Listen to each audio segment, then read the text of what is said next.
আজকে যে আয়োজনটি এখানে হচ্ছে, এটা আমি মনে করি সমগ্র বাংলাদেশের ভিতরে, শুধু নড়াইল নয়, সমগ্র বাংলাদেশের ভিতরে এটা একটা ব্যতিক্রমী আয়োজন। কারণ এরকম আয়োজন সব দলের লোক, সব মতের লোক, সব ধর্মের লোক সবাইকে নিয়ে এখনো আমরা কোনো জায়গায় দেখতে পাচ্ছি না। যখন সবাই হানাহানি, মারামারি, দলীয় কারণে কাটাকাটিতে লিপ্ত, তখন সবাই মিলে আমরা একযোগে আমাদের সমাজের উন্নয়ন অগ্রগতি নিয়ে, একযোগে আমরা আমাদের সমাজের কল্যাণ নিয়ে, একযোগে আগামী দিন আমাদের সমাজ থেকে মাদক, সন্ত্রাস, দুর্নীতি নির্মূল করার জন্য আজকে মত বিনিময় করতে বসেছি। এটা নিশ্চয়ই আমাদের জন্য এক পরম সৌভাগ্যের ব্যাপার, ঠিক কিনা? সেজন্য আপনারা যারা আজকে এখানে এসেছেন, আপনাদের শুরুতে আমি আন্তরিকভাবে অভিনন্দন জানাই। এবং যারা এই আয়োজনের জন্য আমি যখন আহ্বান করেছিলাম আমাদের সকল দলীয়, সকল মত, সকল ধর্মের লোককে নিয়ে আয়োজনের জন্য, সেই আয়োজনের এই আহ্বানের সাথে সাথে যারা সাড়া দিয়েছেন, সাড়া দেওয়ার কারণে সত্যি আজকে আমি তাদের প্রতি কৃতজ্ঞ। আজকে সেই পরিস্থিতির মধ্য দিয়ে আমরা এইখানে উপস্থিত হয়েছি। এখন আমাদের এখানে করণীয় কি? আমাদের এখানে করণীয় কি? এটা নিয়ে অনেকের হয়তো মনে এখনো প্রশ্ন আছে, এখনো পরিস্থিতি সবাই আমরা খোলসা করতে পারি নাই। আমি বলছি যে আমাদের মাদক যে এলাকায় যায়, যে গ্রামে যায়, সেখানে যাওয়ার সাথে সাথে মাদক নিয়ে কথা থাকে সবচেয়ে বেশি। এবং আমার কাছে অসংখ্য অভিভাবক আসে। কিছুদিন আগে একজন মসজিদের ইমাম সাহেব তিনি ফোন করে আমাকে লোহাগাড়া থেকে ফোন করছেন, বলছেন, কান্নাকাটি করছে যে এমপি সাহেব, আমার সন্তানটাকে 1 বছর 1.5 বছর কিভাবে জেলখানায় রাখা যায়, আপনি একটু সেই ব্যবস্থা করে দেন। আমি বললাম কেন? বললো যে সে আজ মাদকাসক্ত এমন পর্যায়ে গেছে, কাউকে সে খুন করতে, মারতে এখন তার দ্বিধাবোধ করছে না। আর একজন পিতা একদিন আমার রুমে আসলেন, উনি 20 বছর বিদেশ থেকেছেন, প্রবাসে থেকেছেন। ওনার সন্তান বিগত 1.5 বছরে প্রায় ওনার 20 লক্ষ টাকা সে পরিবার থেকে নিয়ে নষ্ট করেছে। সর্বশেষ পিতা যখন আর টাকা দিতে চাই নাই, তখন পিতার গলায় সে একবার এসে ছুরি ধরেছে। ছুরি ধরার একদিন পরে পিতা আমার কাছে এসেছে। এসে সে হাউ হাউ করে কান্নাকাটি করে একই কথা বলছেন। যেখানে যাই তখন অনেকেই বলে যে মাদক এখন আমাদের কাছে ভাত মাছের মতো হয়ে গেছে। প্রিয় ভাইরা আমার, এই মাদক ধরেন আজকে আমার সন্তান মাদকাসক্ত হয়ে পাগল হয়ে গেল, সে আজ তার হিতাহিত জ্ঞান হারিয়ে ফেললো, আপনি কি দূরে দাঁড়ায় হাসবেন? কারণ আপনার হাসার কারণ নাই। আজকে আমারটা নষ্ট হচ্ছে, আগামীকালকে তো আপনারটাও হতে পারে, ঠিক না? কালকে আপনারটাও এই পথে যেতে পারে, সোনার টুকরো সন্তান নষ্ট হয়ে যেতে পারে। আর এই মাদকের সবলের কারণেই আজকে আমাদের সমাজের যত প্রকার অশান্তি এখান থেকেই কি হচ্ছে, শুরু হচ্ছে। যার মাদক সেবনের নেশা আছে, যখন তার মাদক সেবন প্রয়োজন হয় তখন তার টাকা থাকাই লাগে, কোথা থেকে আসবে? যে কারণে দেখা যায় মাঝে মাঝে আমার মাঠের মধ্যে মেশিন ঘরের সেলো মেশিনটা থাকে না, মাঝে মাঝে দেখা যায় আমার বাড়ির মোটরটা কি থাকে না, মাঝে মাঝে দেখা যায় যে বাড়ি থেকে ছোটখাটো পাইপ কেটে নিয়েও চলে যাচ্ছে। কি এরকম হয় কিনা? আমাদের হয়। এর অভিযোগ শুনতে শুনতে নাকাল। আমাদের প্রশাসনের ভাইরা এখানে আছেন, ওনারা তো শোনেনি, আমরাও রেগুলার এইগুলো শুনতে শুনতে এখন সত্যিকার অর্থে ক্লান্ত হয়ে পড়েছি। এখন এই মাদক কিভাবে রোধ করা যাবে?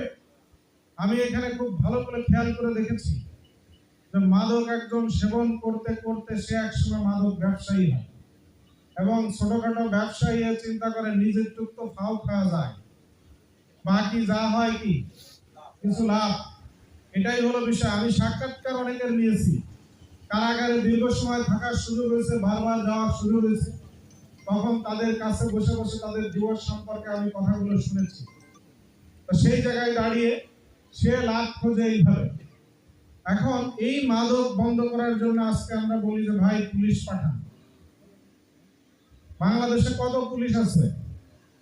একজন পুলিশ কতজন নাগরিকের নিরাপত্তার দায়িত্ব নেয়, শান্তি শৃঙ্খলার দায়িত্ব নেয়, এই হিসাবটা যদি আমরা সবাই জানতাম তাহলে আমরা কেউ শুধু পুলিশের উপরে নির্ভর করে বসে থাকতাম না।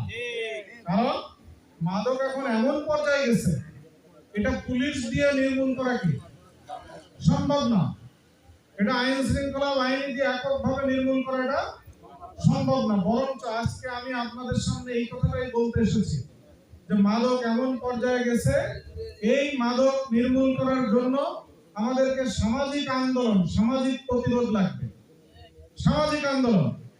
আগে আপনারা কি করতেন? এখানে অনেক মুরব্বীরা আছেন, সমাজের কর্তা ব্যক্তি মাতুব্বারা আছেন, সাবেক চেয়ারম্যান, মেম্বার, শিক্ষক, মুক্তিযোদ্ধা, বিভিন্ন ধর্মাবলম্বী আছেন এখানে সবাই। কি করতেন? একসময় ছোটবেলায় দেখতাম যে কেউ যদি একটা মারাত্মক অন্যায় কাজ করে আমাদের সমাজে, তাকে আমরা একসময় কি এক ঘরে করা হতো, ঠিক না? এক ঘরে করা মানে ওর বাড়ি ওই গ্রামের কেউ যাবে না, সে কারো বাড়ি যেতে পারবে না, তার কোনো কিছু প্রয়োজন হলে পাশের বাড়ির কেউ তাকে ধার টারও কি দেবে না। বাজারে গেলে বাজারের দোকানদাররা ওই এলাকায় কেউ তার কাছে কোনো বিক্রি করতো না। সে বাজার করতে হলে দূর এক বাজার থেকে কি বাজার করে নিয়ে আসতে হতো। এটার নাম ছিল সেই এক ঘরে করার অবস্থা। কারণ এটা কি কারণে সম্ভব হয়েছিল? সমাজের সবাই আপনারা একমত হয়েছিলেন যে তার যে অন্যায়, এই অন্যায়ের কারণে তাকে এখন এই পানিশমেন্ট দিতে হবে, কি ঠিক নাকি? সেখানে কি বিএনপির লোক, আওয়ামী লীগের লোক, জামাতের লোক, সরমুনা হেফাজতের লোককে আলাদা হতো? আলাদা হতো না। এবং সেটা সেখানে সবাই সমাজ ঐক্যবদ্ধ হয়েছিল বলে এই জাতীয় অন্যায় অপরাধ দেখতেন একসময় কিন্তু অনেক কম হতো এই ঘটনা থেকে। কিন্তু দুঃখজনক হলেও সত্য, আজকে আমরা সবাই টাকার মালিক। আমার ছেলে একটু আনন্দ ফুর্তি করবে, তারও তো বাধে কেন? এমন কথাও কোনো পিতা কি বলে? বলার পরে একসময় ওই পিতায় 2 বছর পরে কান্নাকাটি করতে করতে আসে, ধ্বংস হয়ে গেলাম আমি, আমাকে রক্ষা করুন। আজকে যারা আপনারা এখানে আছেন, এখানে বিভিন্ন দলের লোক আছেন, বিভিন্ন কথা থাকতে পারে যে ভাই আমরা অমুক দলের লোককে ডাকলেন কেন? সমাজের যদি কোনো সত্যিকার অর্থে উন্নয়ন ঘটাতে চান বা সমাজের যদি কল্যাণ করতে চান, ওই সমাজের দল তো একটা পরের পরিচয়, কিন্তু সমাজে তো আমি একজন মানুষ, আপনার সমাজে, ঠিক না? আমাকে বাদ দিয়ে কি আপনি সমাজের কোনো কল্যাণ সাধন করতে পারবেন? অমুক দলের লোক, অমুক দলের লোক, অমুক সেই দলের লোক, এই দলের লোক, ওই ধর্মের লোক, ও বাদ, তাহলে কি আপনি একা কল্যাণ করতে পারবেন? পারবেন না। এই জন্য আমি আমার চিন্তার জায়গা থেকে এই কথাটা সবাইকে বলার চেষ্টা করেছি যে সমাজের কল্যাণ সাধনের জন্য আমাদের সবাইকে এখানে ডেকে নিয়ে আসতে হবে। আজকে হবখালী ইউনিয়নের এই মত বিনিময় সভায় এখানে কারোর কোনো রাজনৈতিক পরিচয় নেই। আমরা সবাই হবখালী ইউনিয়নবাসী, ঠিক তো নাকি? সেই জন্য সেই জায়গায় দাঁড়িয়ে আমরা সেই পরিচয়ের ভিত্তিতে আজকে আমরা এখানে কথা বলবো ইনশাআল্লাহ। আপনি হয়তো বলতে পারেন, কেউ হয়তো বলতে পারেন যে তুমি আজকে যাদেরকে নিয়ে আয়োজন করছো, এমপি সাহেব আপনি যাদেরকে নিয়ে আয়োজন করছেন, এই অমুকের ছেলে তো মাদকাসক্ত, সেই মিটিং এ আছে, বা এই লোক এই মিটিং এ এমন লোক আছে নিজেও কি সে মাদক সেবন করে, মাদকের সর্দারি করে। আজকে তাকে নিয়ে আপনি মিটিং করে মাদক বন্ধ করবেন কি করে? এটা একটা প্রশ্ন আসতে পারে, কিন্তু আমি বিশ্বাস করি এই মিটিং এ তাকেও রেখে এটা বন্ধ করা যায়। কারণ যখন আমরা সবাই মিলে সিদ্ধান্ত নেব সমাজে, তখন যে লোকটি এই মাদক ব্যবসার সাথে জড়িত, যার সন্তান এই কাজের সাথে জড়িত, যার পরিবারের সদস্য এই কাজের সাথে জড়িত, সেও যদি এখানে থাকে তো সেই মেসেজটা ক্লিয়ার হয়ে যাবে আজকে, ঠিক না? এবং যে তার পরিবার বা তার সন্তান বা আগামী দিন তার নিজের চলার পথকে সেইভাবে ঠিক করবে। আমরা যদি কারোর কোনো এরকম ন্যূনতম অভিযোগ পাই এই কাজের জন্য যে তিনি জড়িত, তাহলে অবশ্যই তিনি হয় ভালো হয়ে যাবেন, না হলে আমাদের এই কাজের সাথে তিনি একসময় সম্পৃক্ত থাকতে পারবেন না। আজকে যদি আমরা সবাই একমত হই, একমত হব কি হব না এটা পরেই কথা বোঝা যাবে। সেই কারণে আমি মূলত আজকে আপনাদেরকে এখানে ডেকেছি। মানে আমি বলছিলাম যে সবার সাথে আমি একটু বসতে চাই, এলাকাবাসী আপনারাই আহ্বান করেছেন। আর এখানে প্রধান অতিথি লেখা আছে, আমি এমন কোন অতিথি আপনাদের কাছে না। এখানে কারোর হাতে পায়ের নিচে ছোটবেলায় বড় হওয়া মানুষ, কেউ আমার বাবা, কেউ চাচা, কেউ দাদা, প্রত্যেকের সাথেই সম্পর্ক আছে, কেউ নিকট আত্মীয় স্বজন, কেউ ছোট ভাই, বড় ভাই। এখানে আমি আপনাদেরই একজন লোক, এই কারণেই মূলত এখানে আমি দাঁড়িয়ে কথা বলছি। এবং আগামী দিনের উন্নয়ন, এলাকার উন্নয়নের জন্য কোন রাস্তাঘাট কোনটা কি হবে, এটা আপনারা এই যে যারা বসে আছেন এরাই সবাই ঠিক করবেন ইনশাআল্লাহ। কারণ এই উন্নয়ন আগামী 5 বছরে কি আপনারা করতে চান কিনা? যদি এটা চাই তাহলে অবশ্যই আপনাদের সবাইকে আমি একসাথে পাশে চাই। যদি একসাথে পাশে পাই তাহলে ইনশাআল্লাহ উন্নয়ন করা কি হবে? সম্ভব হবে। আমি ইউনিয়নের নাম বলছি না, কিছুদিন আগে একটা ইউনিয়ন থেকে একটা গ্রুপ দেখলাম সহিসাব করে 200 লোকের 100 লোকের আমার কাছে আসলো, এমপি সাহেব এই জায়গা দিয়ে এখানে প্রায় আধা কিলোমিটার রোড, এটা যদি আপনি করে দেন তাহলে এই মাঠের থেকে ফসল আনার জন্য লোকজন খুব উপকৃত হয়। ওনারা চলে যাওয়ার পরে কিছুক্ষণ পরে দেখি যে আবার আরেক গ্রুপ চলে আসছে, তারাও 100-150 গুছাই নিয়ে আসছে যে এইখানে এই রোড করা যাবে না, করলে আমাদের এই ক্ষতি আছে। এখন এইভাবে যদি হয় সেখানে কি কোনোদিনও উন্নয়ন করা সম্ভব? কখনো সম্ভব না। এই জন্য আমার হবখালী ইউনিয়নবাসী, আমি টোটাল আসনের এমপিরা ঠিক আছে, কিন্তু আমার জন্ম তো এখানে নাকি, আর জন্মস্থানের প্রতি মানুষের দুর্বলতা ভালোবাসা থাকবে, এটা স্বাভাবিক, এটা সুন্নাতের খেলাফ না। আল্লাহ রাসূল সাল্লাল্লাহু আলাইহি ওয়াসাল্লাম মদিনা থেকে হিজরত করে, এই মক্কা থেকে হিজরত করে মদিনায় যাওয়ার সময় বারবার কি করতেছিল? টাকা ছিল। এটা দিয়েই প্রমাণিত হয় এই দুর্বলতা প্রত্যেকেরই কি আছে এবং থাকবে। সে কারণে আজ আমি এই আপনাদের এখানে পেয়েছি এবং আমার এই অভিযানটা সারা জেলায় আমার আসলে চলবে ইনশাআল্লাহ। আজকে যেমন বৈঠক আছে, এই বৈঠকটা আমি সব জায়গায় করব ইনশাআল্লাহ। আর সেই বৈঠকের সূত্রটা আমার নিজ জন্মস্থান, নিজ ইউনিয়ন, নিজ এলাকা থেকে শুরু করতে পারলাম, এটাই আমি সবচেয়ে বড় খুশি। এবং এটাকে আগামী দিন ইনশাআল্লাহ আমরা চারিদিকে ছড়িয়ে দিতে পারবো তো ইনশাআল্লাহ নাকি? এবং সবাই মিলে যদি আমরা এটা উদ্যোগ নিই হবে। এখন আপনারা যারা আছেন, আমার সূচনা বক্তব্য আমি এই কথাগুলো বলেই আগামী দিন আমরা মাদকের জন্য, আমরা মাদকের বিরুদ্ধে, সন্ত্রাসের বিরুদ্ধে এবং উন্নয়নের প্রশ্নে দল আমার যার যেটা আছে সেটা থাক, কিন্তু আমরা হবখালীবাসী ঐক্যবদ্ধ। এই তো নাকি? এটা আমাদেরকে নিশ্চিত করতে হবে যে আমরা হবখালীবাসী ঐক্যবদ্ধ, তাহলে আমাদের মাদক দূর হবে, সন্ত্রাস দূর হবে এবং উন্নয়ন হবে। আলহামদুলিল্লাহ ইতিমধ্যে অনেকগুলো ঘটনা ঘটছে বিভিন্ন জায়গায়, যা খুব বড় আকারে মারামারি পর্যায়ে সংঘর্ষে চলে যেত, কিন্তু আপনাদের এই মুরব্বীদের সবার 10 জনের চেষ্টায় বা ভূমিকায় অনেকগুলো বিষয় আমরা সমাধান কিন্তু করতে পারছি আমরা ইতিমধ্যে। কিন্তু এইগুলোই যদি মারামারিতে রূপ নিত তাতেও আমাদের অনেক ক্ষতি হতো। আমরা যদি আগামী দিন এইভাবে চলতে পারি সবাই মিলে, আমি বলছি এটা বিভিন্ন দলের লোক আমার সাথে বিভিন্ন সময় গেছে সাক্ষাৎ করতে, আমি বলছি ভাই আপনি যে দল করেন ওই দলটা খুব ভালোভাবে করবেন, ওই দলের মিছিল মিটিং এ বেশি বেশি লোক নিয়ে করবেন, কিন্তু কেউ কারোর উপরে যেন হুমকি ধামকি না দেন যে আমার মিস্টার না গেলে তো ঠিক নাকি দেবো, ঠিক তো নাকি? এটা কেউ আমরা কাউকে করবো না, যে ভালোবাসা তাকে নিয়ে করেন। এখানে যারা বসে আছে অনেক হয়তো আগামী দিন কেউ চেয়ারম্যান হবে, মেম্বার হবে, ইলেকশনে দাঁড়াবে। আমি বললাম যে ভাই সবাই যার যার প্রস্তুতি নেন, যে জনগণ আপনাকে ভালোবাসে আপনি কি হবে তাদের ভোটে নির্বাচিত হবেন, কিন্তু কাউকে হুমকি দিয়ে ভোট নিয়ে যায় নাকি কোনদিন?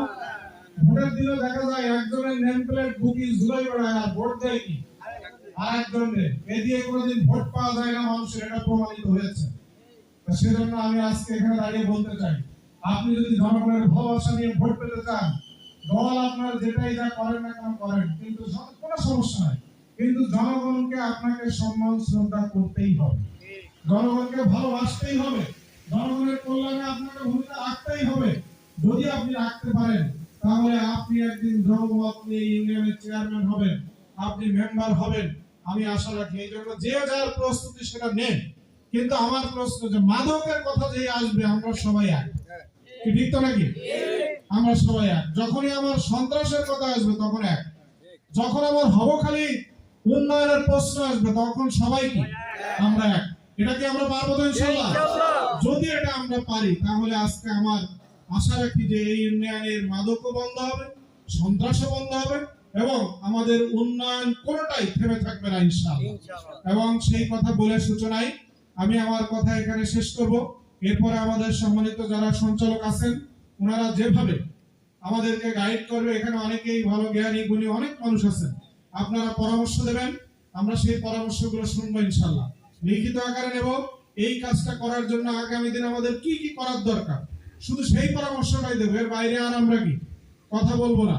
যদি এই পরামর্শ নিয়ে হয়তো আমাদের ওয়ার্ড ভিত্তিক একটা কমিটি হবে, সমাজ উন্নয়ন কমিটি, আমাদের ইউনিয়নে একটা কমিটি থাকবে, গণ্যমান্য ব্যক্তিবর্গ নিয়ে, সব দল মত ধর্মের লোক নিয়ে, মুক্তিযোদ্ধা, শিক্ষক, আলেম ওলামা, মন্দিরের ঠাকুর, সবাইকে নিয়ে, মেম্বার, চেয়ারম্যান, সবাইকে নিয়ে আমাদের একটা কমিটি থাকবে, সমাজ উন্নয়ন কমিটি হবখালী ইউনিয়ন। সমাজ উন্নয়ন কমিটি 1 নম্বর ওয়ার্ড, 2 নম্বর ওয়ার্ড, 3 নম্বর ওয়ার্ড। আমরা যদি এরকম করে এই যে আমরা যে কয়টা পয়েন্টে কথা বললাম, মাদক সন্ত্রাসের বিরুদ্ধে আর উন্নয়নের প্রশ্নে সবাই আমরা ঐক্যবদ্ধ, এইভাবে কমিটি বা টিম করে আমরা যদি চলতে পারি, আমার বিশ্বাস যে আমাদের ইনশাআল্লাহ সবকিছু কল্যাণ বয়ে আসবে। আর আমি আগামী দিনে আপনাদের এই প্রোগ্রাম থেকে উৎসাহিত হয়ে এবং আপনাদের কর্মকাণ্ড পার্শ্ববর্তী ইউনিয়ন দেখে সারা উৎসাহিত হবে, যেন আমাদের সমাজকে বাঁচাতে হলে আজকে এই ভূমিকা আমাদের যেতে হবে সবার, ঠিক না? আমরা সেরকম একটি পরিবেশ তৈরি করতে চাই।